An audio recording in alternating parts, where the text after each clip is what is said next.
In the forests of southern Mexico and Central America lies the territory of the ancient Maya, a civilization that was formed well before the Roman Empire existed and persisted much longer. The Maya have been studied intensively, exposing the secrets of the society's heyday and unmasking the semi-nomadic people who lived before the Maya. But the events that would transform these people into a true civilization remain a mystery. When do the Maya become Maya? That's a good question. Now, archaeological discoveries are shedding new light on this important moment in Maya history. This would be almost like a social reactor. We have a very complex story here of the growth and development of Maya civilization. Investigators are exposing the key stages that led to the civilization's formation, using the latest technology to discover new monuments. Pyramid to our right, and another pyramid over here. And re-examining ancient sites to discover the origin of Maya identity. It's probably the biggest pyramidal structure in all Central America. From the technological secrets of their colossal architecture to the emergence of a social elite. That's a huge moment in history.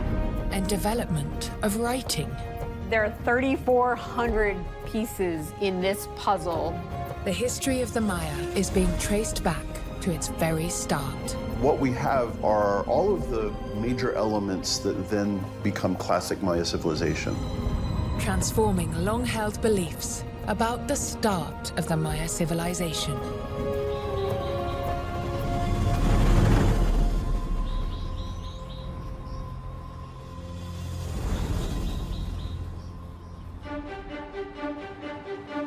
The Maya were a people renowned for their vast stone pyramids, elaborate art and culture, and their sophisticated writing and understanding of astronomy.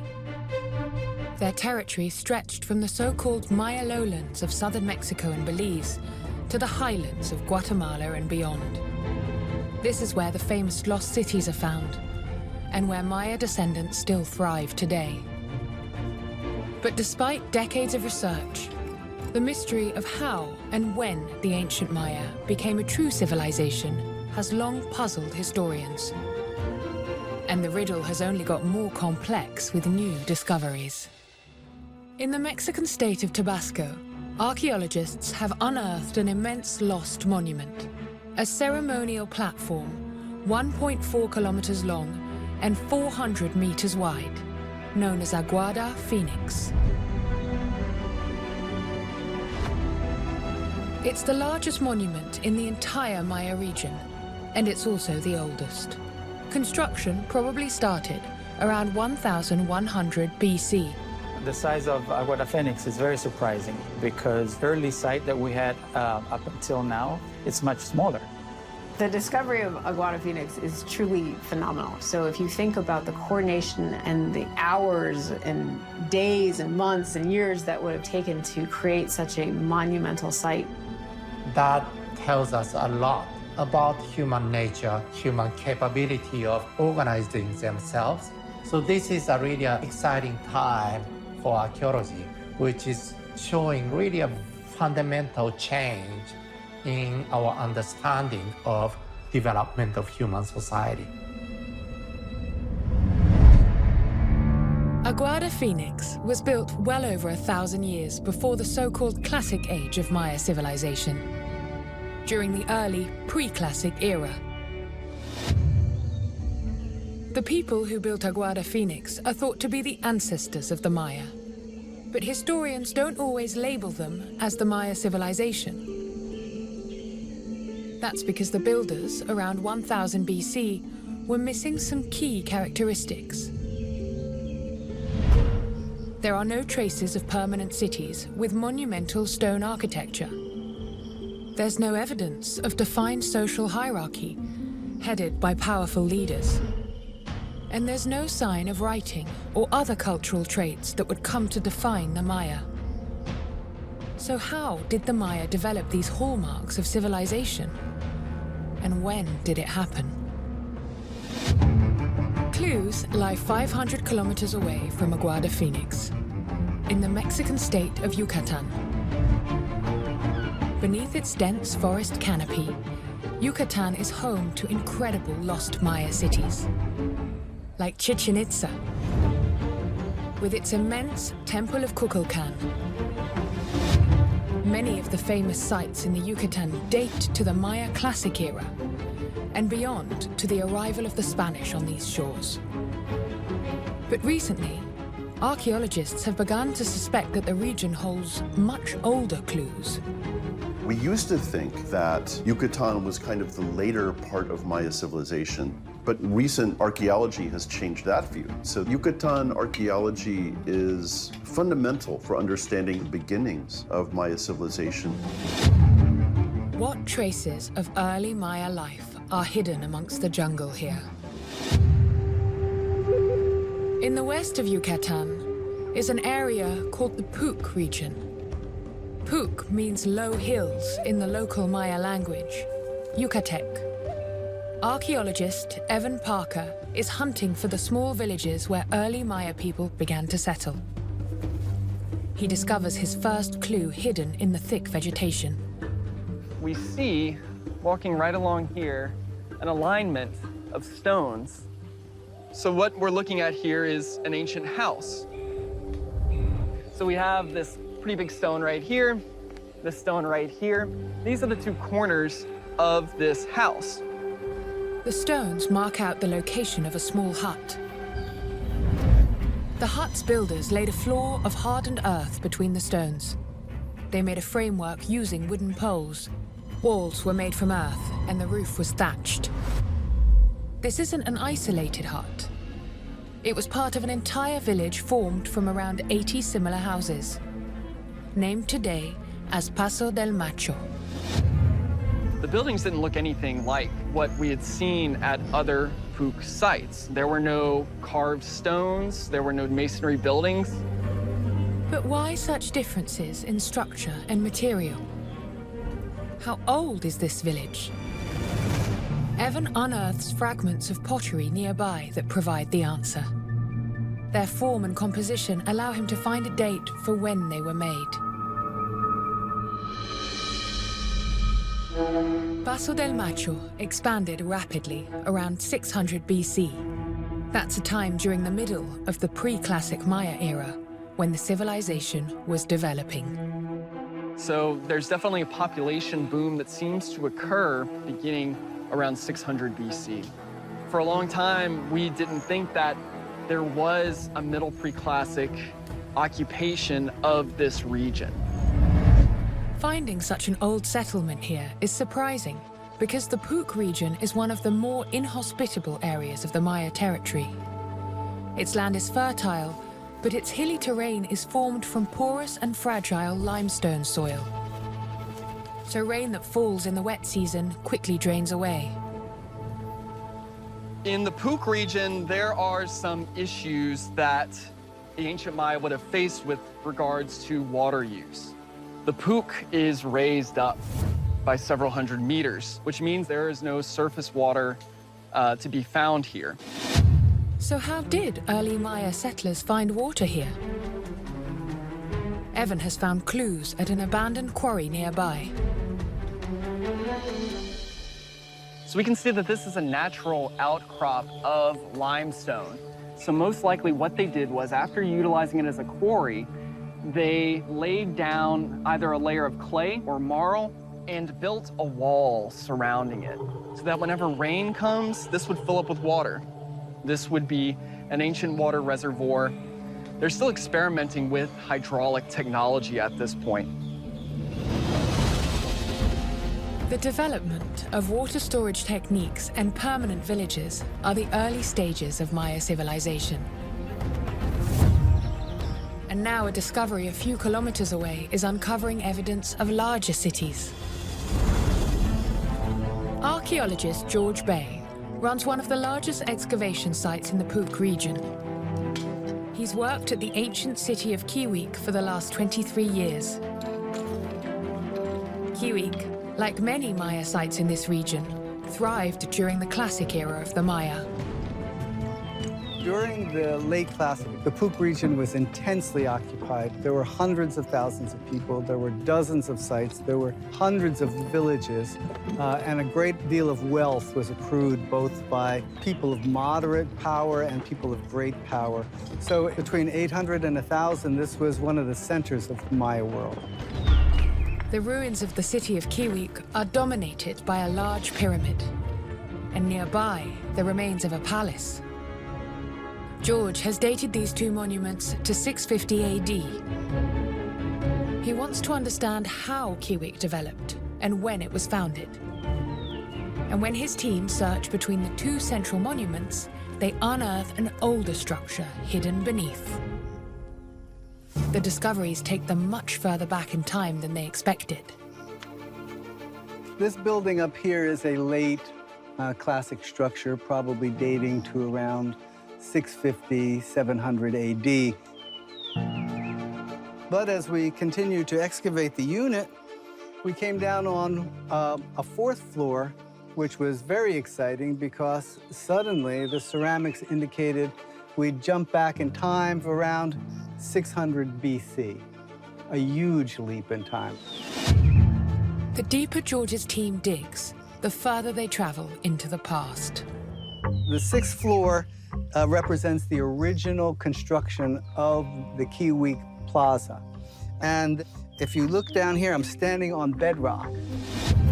George's team has unearthed 6 successive stages of construction. Each archaeological layer takes them back several centuries. The lowest one is the oldest, forming a platform, or plaza, 14 meters wide and 1 meter thick. Investigations show the site dates back to at least 900 BC, the early Middle Pre-Classic era, and is home to the oldest ceremonial plaza ever found in the Puuc region. Kiwik is 1,500 years older than the remains at the site's surface. So we now were astounded because Kiwik shows that there was major Middle Pre-Classic occupation. The Maya had moved deep into the Puuc Hills and were building substantial platforms like this. So now we recognize that the Puuc region was first occupied as early as 900 BC. And we have a very complex story here of the growth and development of pre-classic Maya civilization. This settlement might have been one of the first Maya sites in Yucatan, proving the Maya were here and beginning to settle in villages and cities much earlier than archaeologists once believed. Now investigations nearby are uncovering the scale of the settlement across this area.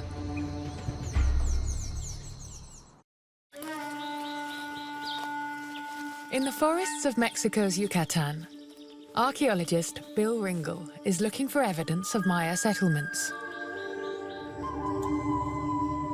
So you can see on the GPS pyramid to our right and another pyramid over here, the bigger structures are farther along. These structures haven't been excavated yet, but are believed to date to between 700 and 450 BC. Today, all that remains visible are piles of stones that were once Maya monuments.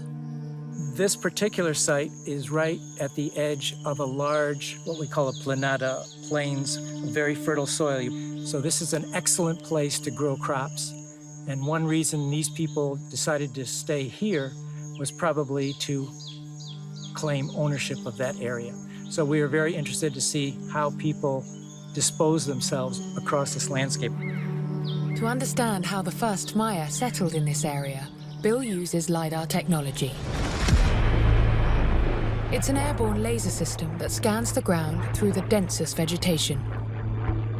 If you survey a landscape like this as totally overgrown and you have to cut your way through, it's incredibly laborious. And that's what we can do with LiDAR. We can see the sizes, the extents of entire sites. Just like that, we can do 30, 40 years of work in maybe a couple of days with the LiDAR. Bill used this technology to scan a large area around the site. And the results expose widespread occupation of the region. Okay, so this is our original LiDAR sample. It covers about 237 square kilometers. And within that, we have about 75 sites. The red dots are smaller sites, and the red triangles are bigger sites. The blue dots here are reservoirs, which seem to have been at least partially artificial, constructed by humans. The one at Yashholm is almost 300 meters in length. We estimate to be around 21 million liters of water, which could have supported thousands of people for a long period of time. Bill's discoveries show that early Maya were beginning to settle and farm here on a large scale. The reservoirs were capable of supplying water to thousands of people, city-sized populations. But settlements and cities are only part of the developments needed for a group of people to form a civilization. To become a cohesive society, the Maya would need a shared identity. At a laboratory in the town of Oshkotskab, Evan Parker is investigating artifacts he discovered in the village of Paso del Macho. He's joined by archaeologist George Bay. Some of these offerings are dated as early as 800 BC. The treasures assembled here were ritually deposited in the settlement, offering Evan a clue about the beliefs of these early Maya. They want to ideologically mark this space.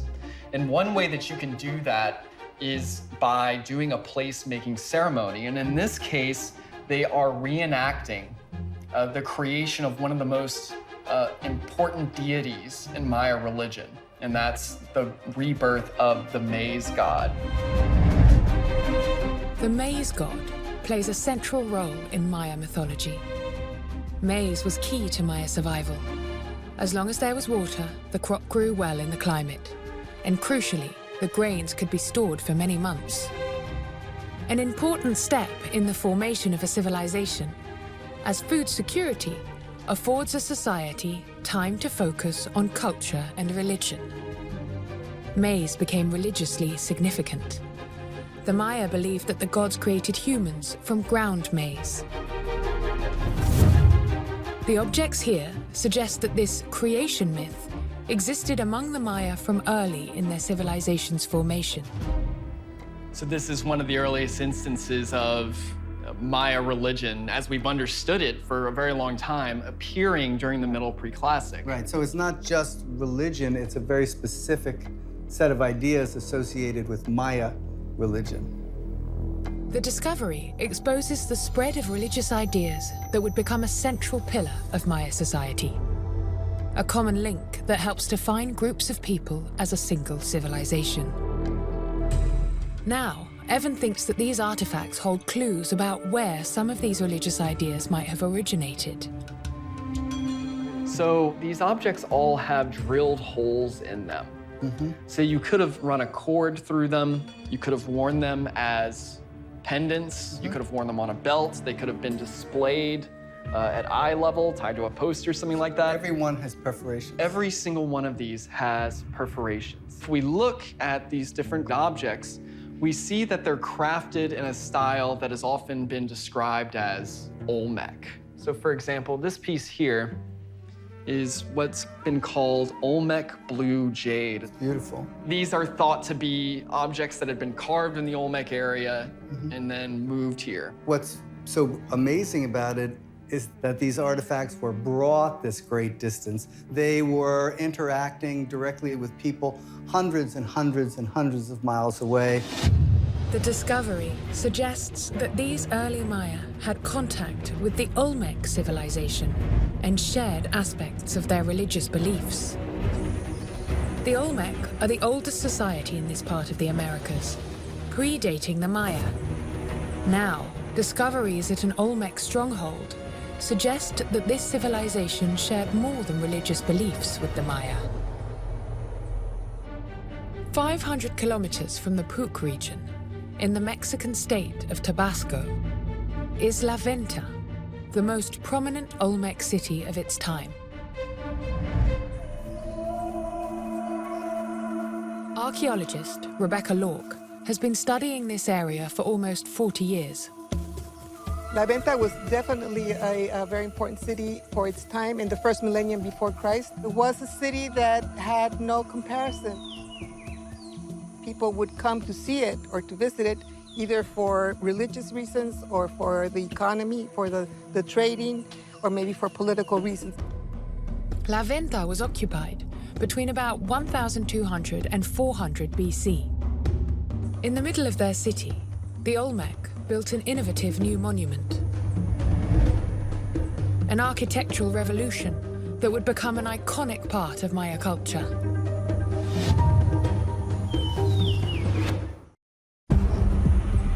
At the heart of La Venta lies a mysterious vegetation-covered mound. But this is no natural hill. It's thought to be the oldest pyramid in Mexico, built almost 3,000 years ago by the Olmec. A mega monument soaring some 32 meters high and built of clay. It rests on a 120-meter wide platform and is formed from 90,000 cubic meters of material.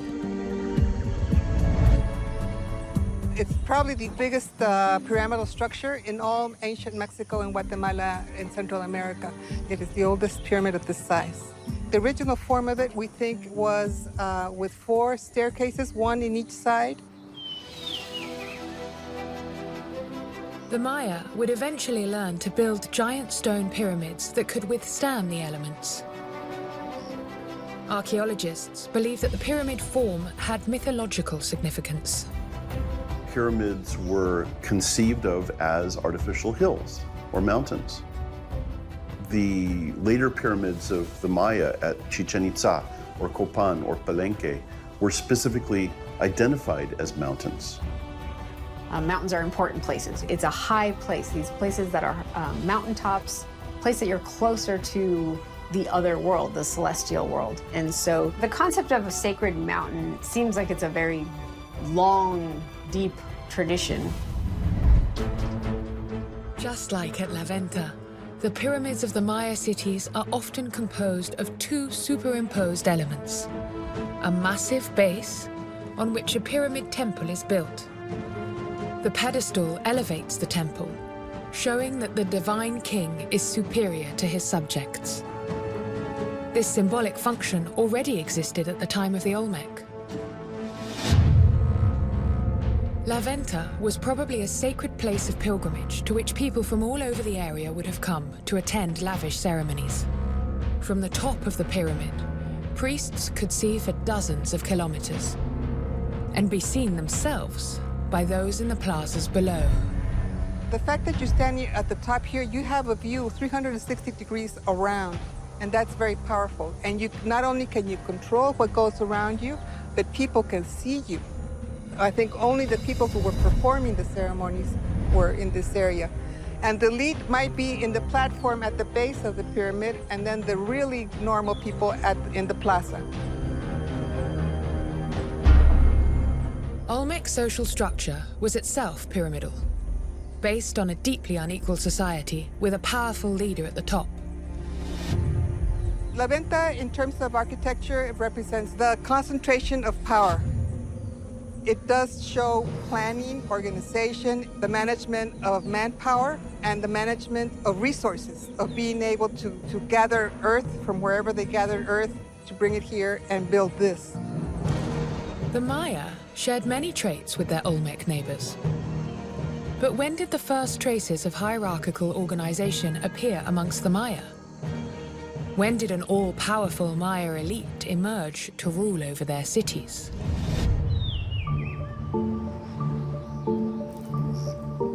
In the Yucatan, archaeologists have spent decades looking for clues. Now, at the ancient Maya city of Kiwik, George Bay has made an astonishing discovery near the upper layers of the platform he unearthed. Beneath the temple and palace of the site are the remains of 2 buildings dating to around 600 BC, once built of wood and palm leaves.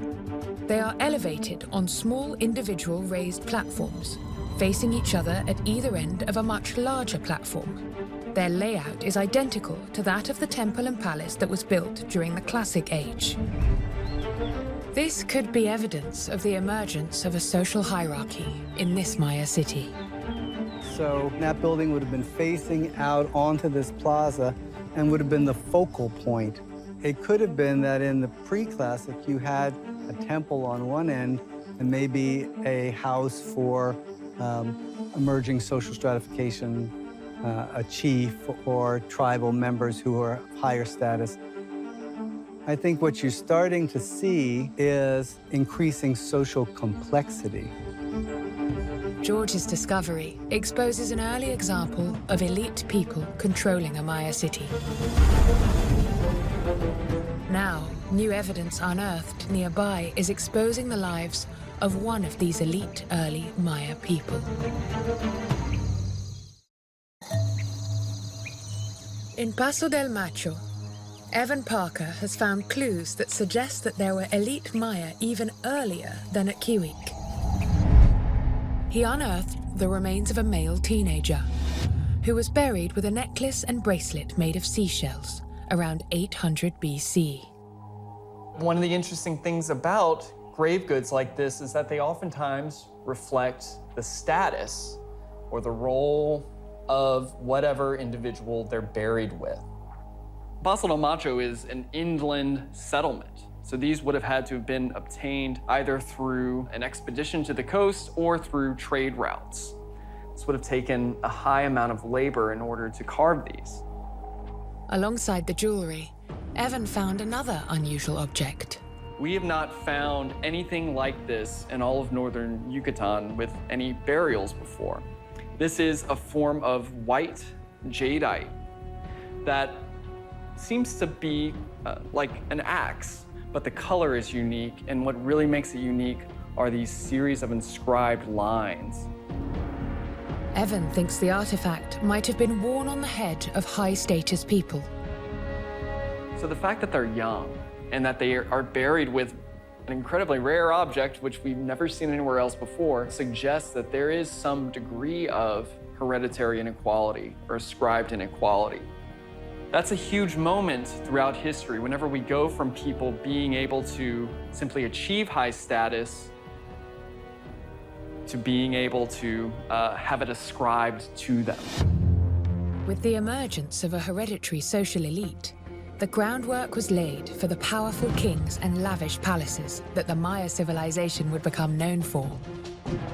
But hierarchy and social structure is only part of what makes a civilization. Now, archaeologists are unearthing evidence of the rise of a shared culture amongst these early Maya. 20 kilometers from where he found the elite skeleton, in the forest of the Puuc region, Evan is investigating the remains of a structure. What we're looking at right here is the corner and backside of an ancient Maya ball court. So it's one of the oldest ball courts in all of northern Yucatan. It's where a ball game was played, one of the most iconic cultural markers of the Maya.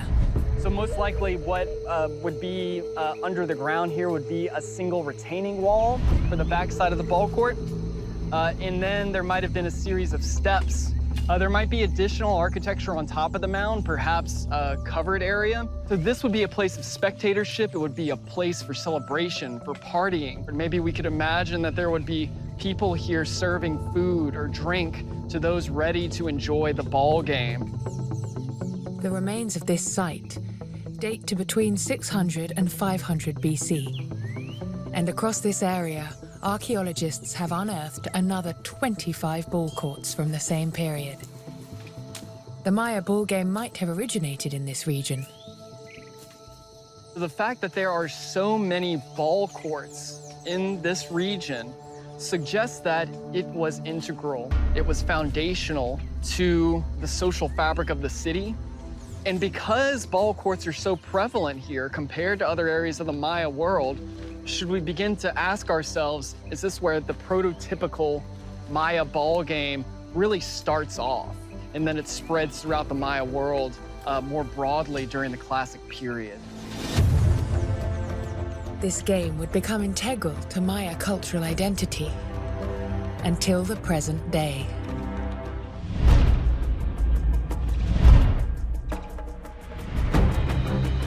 The ball game is still practiced in Maya communities. The goal is to return the ball to the opponent's side without using hands or feet. It's more than a simple leisure sport. It's a game of symbolism. The ball represents the movement of celestial bodies. The game embodies the balance of the cosmos.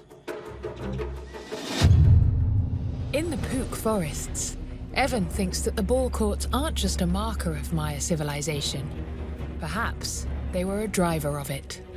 Whenever you have such prominent architecture like a ball court in a site, this maybe suggests that it is the focal point of community identity. This is a game that is creating communal ties, so this would be almost like a social reactor.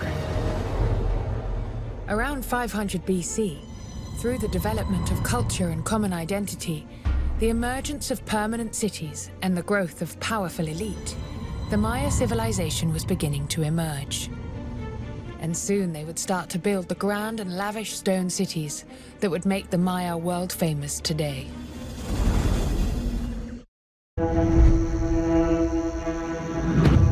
In the Pook region of Mexico, archaeologist Tomás Galarreta is excavating a site known as Chocnac. A pyramid made of stone sits at its heart. Tomás believes this was the focal point of large-scale ceremonies that attracted worshippers from across the region. Around 450 BC, this place must have been impressive, especially for the peasants who didn't live here, all those who came from rural areas. When they came here, they probably realized that this was a really important place. During its heyday, it was an impressive sight.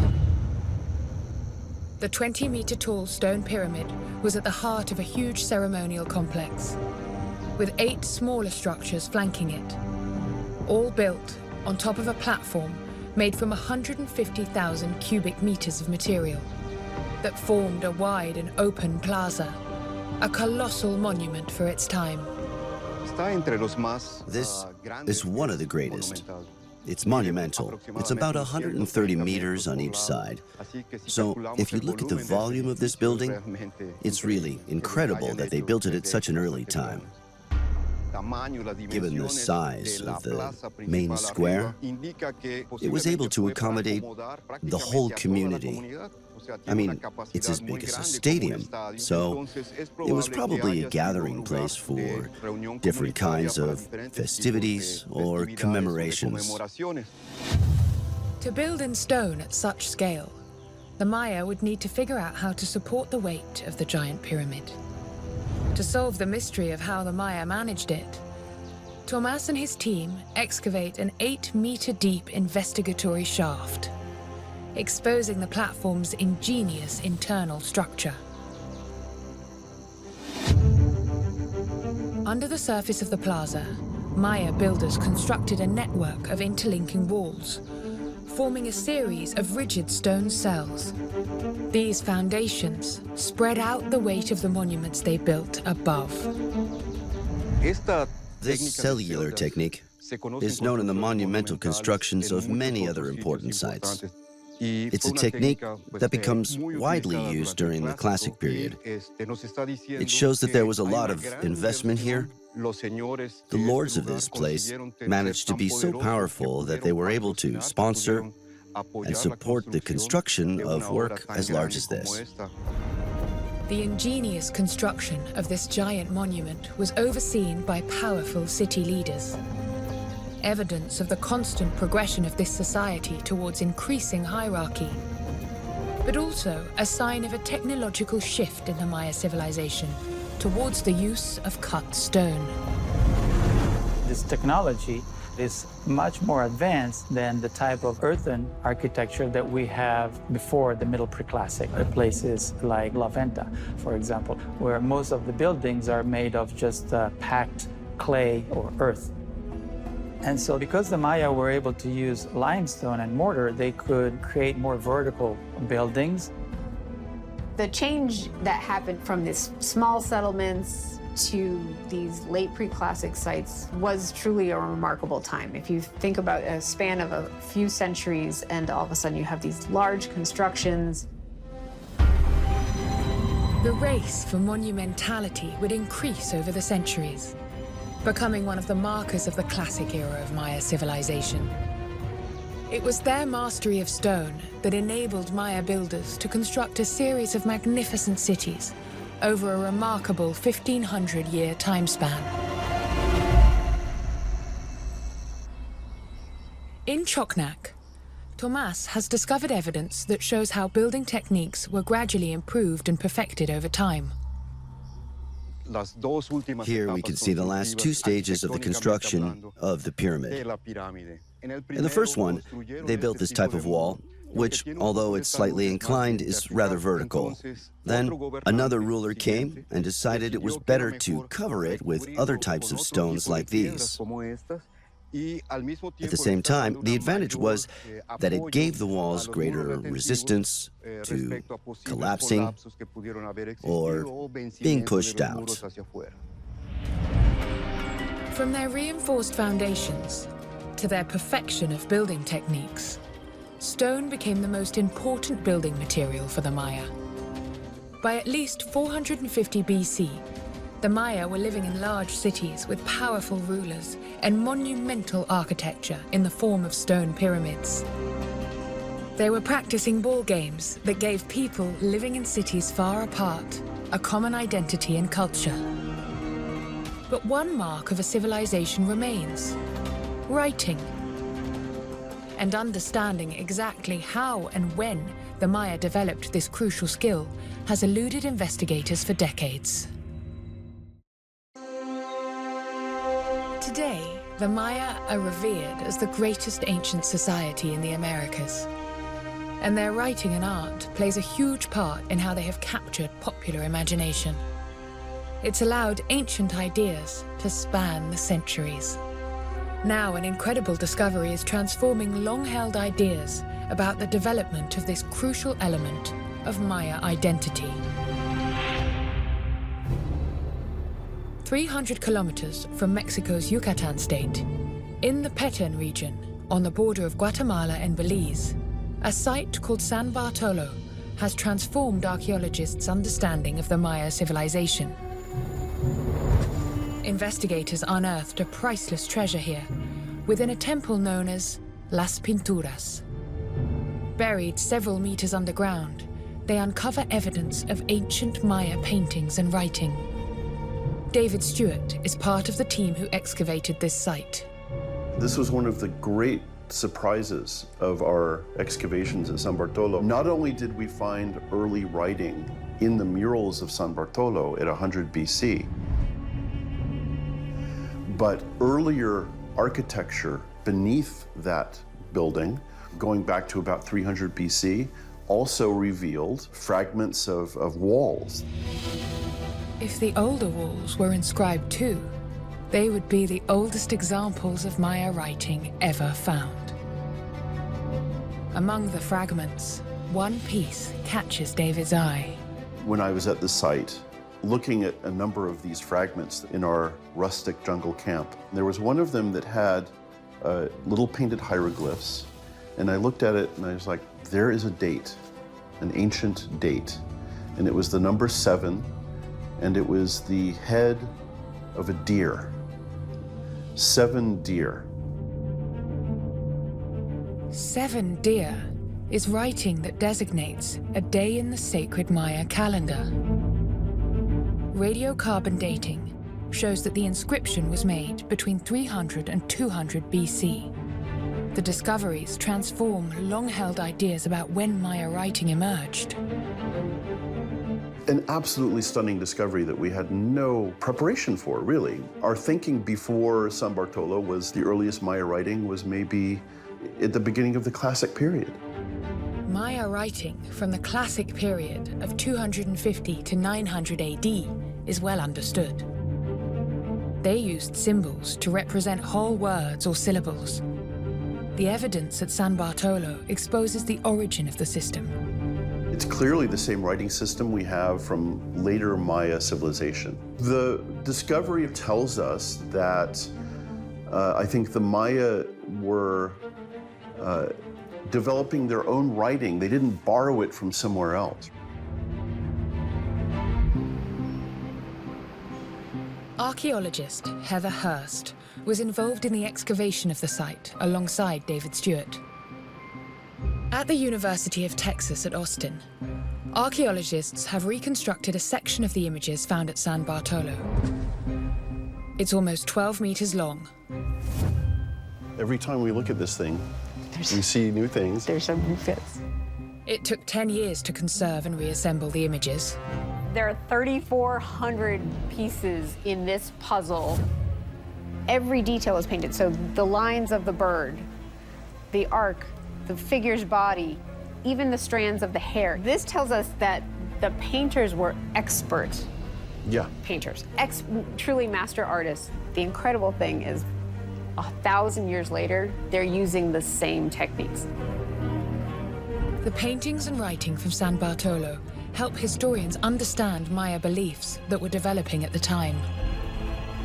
Well, what we're seeing on the walls that are preserved is an overwhelming array of images of Maya deities and scenes of Maya mythology. To see what the Maya were believing and seeing in their own world in color, it's truly unique.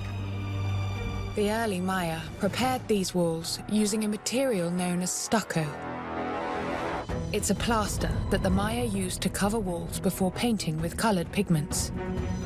The same technique would allow the Maya to adorn the walls of their cities with incredible decorations a few centuries later. The discoveries at San Bartolo help put a date to the emergence of the Maya as a true civilization.